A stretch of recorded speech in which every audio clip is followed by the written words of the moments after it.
నంద్యాల జిల్లా మహానందిలో మరోసారి చిరుత కలకలం రేపింది. మహానంది ఆలయ పరిసరాల్లో చిరుత సంచరిస్తోంది. గోశాల వద్ద చిరుత సంచారం దృశ్యాలు సీసీ కెమెరాలో రికార్డయ్యాయి. ఇటీవల మహానందిలో బహిర్భూమికి వెళ్లిన నగేష్ అనే యువకుడిపై చిరుత దాడి చేసింది.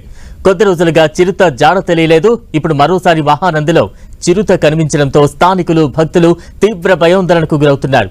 అటవీ అధికారులు చిరుతను పట్టుకోవాలని కోరుతున్నారు.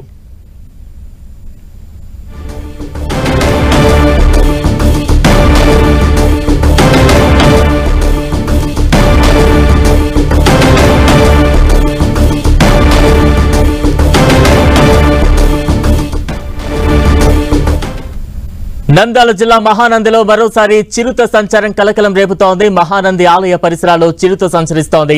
గోశాల వద్ద చిరుత సంచారం దృశ్యాలు సీసీ కెమెరాల్లో రికార్డయ్యాయి. ఇటీవల మహానందిలో బహిర్భూమికి వెళ్లిన నగేష్ అనే యువకుడిపై చిరుత దాడి చేసింది. కొద్ది రోజులుగా చిరుత జాడ తెలియలేదు. ఇప్పుడు మరోసారి మహానందిలో చిరుత కనిపించడంతో స్థానికులు, భక్తులు తీవ్ర భయాందోళనకు గురవుతున్నారు. అటవీ అధికారులు చిరుతను పట్టుకోవాలని కోరుతున్నారు.